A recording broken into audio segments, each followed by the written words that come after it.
So, wow, am I ready to tell you a story? That ends with a question mark. I hope being in the bathroom thrown up in the sink is not a foreshadowing for the next few minutes of my life. So, we're totally ready to be back in normal society, right? Here we are. It almost looks normal. Look at all your faces. Wow, I'm not sweating at all. So, we're ready to be normal, right? We're ready to be back in the office. We're ready for that office cooler, the water cooler talk. I'm ready for it. I've been ready. 2004, we're sitting around a water cooler. We're software nerds. We're talking about who has the power cord for the server we have to build this day. We're talking about operating systems. But every Monday morning, Chuck comes in and he tells me about his weekend as an engineer on a Hooters Pro Cup race car team, right? What did I rode my bike 50 miles. Who the hell am I? I mean, this guy is, doing 10-second pit crew stops.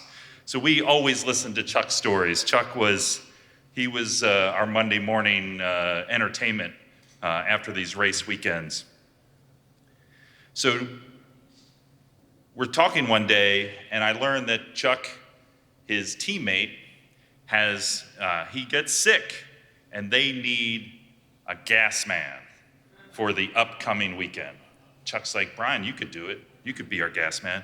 Hell yeah, I'm ready. I'll be your gas man. And I was all about it. I know what cars are. I've seen engines. I've put air in my tires. I ride bikes, sickles.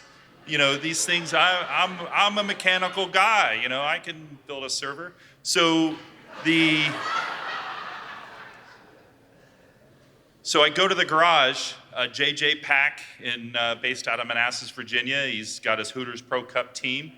And I learned what it is to be a gas man. A gas man is so for those of you who don't know, Hooters Pro Cup, think of NASCAR Junior, right?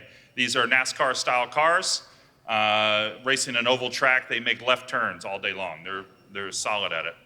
So we go to the garage. I meet the guys. They're excited. They have a gas man. They can go to this race in the coming weekend, and I learn all about it.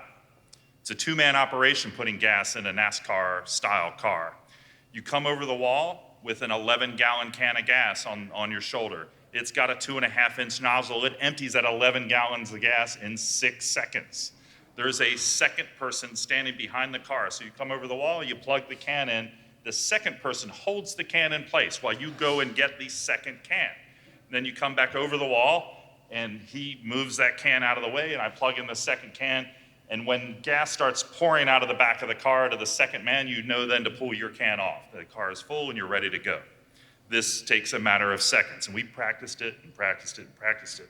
I learned the choreograph moves to make sure that this can ends up, because the last thing I want to do is spray 11 gallons of gas all over everybody because I come across the wall and I bump it against the car and they're changing tires and doing whatever it is the rest of the team does. I'm ready. I am totally ready for my 3 practice sessions. We wake up in the morning, we drive to Mansfield, Ohio. It's not very far away from here. We get to the track. It's a beautiful, sunny spring day, early summer. And we miss the window for driving into the center of the track with the trailer and unloading the trailer. So if anyone's familiar with Mansfield Motor Speedway, rest in peace, it is a 0.4-mile oval. It has 8-degree straights, and so that equates to about 15% or so grade.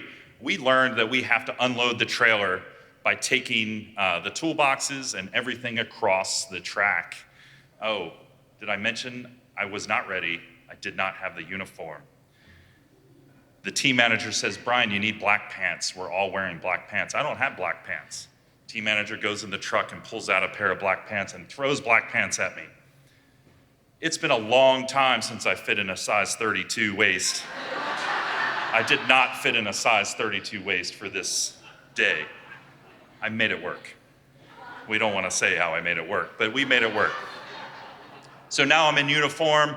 We learn we have to cart the toolboxes and all of the pit crew. This is a NASCAR style pit crew. These are 600-pound toolboxes we're moving across a track at a huge angle.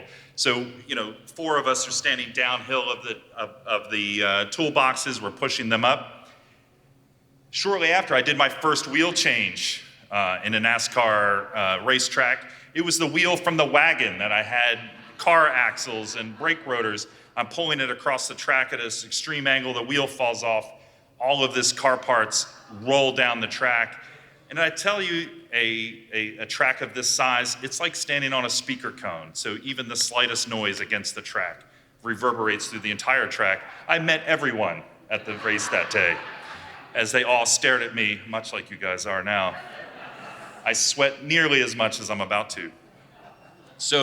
But I'm ready. We practiced. We have the pit set up. The cars are starting to go. Practice is starting to happen. The team manager says, all right, Brian, you're ready. You're the gas man. Let's get it done.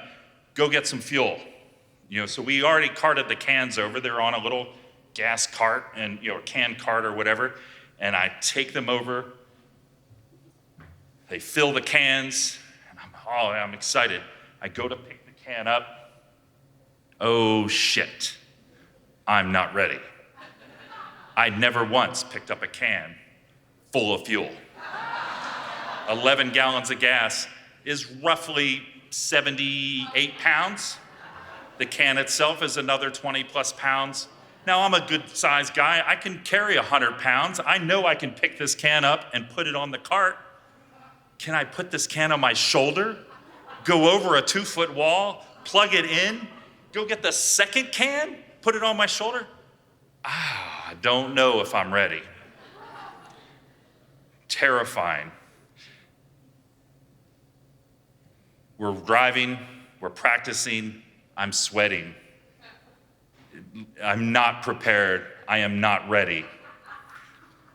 The car, the pulley that drives the oil pump in practice fell off of the car. The car died on the track. Chuck looks at me and says, the car's broken. Are you ready? Are you going? Do we want to go home? And I said, Chuck, I'm ready. Thank you.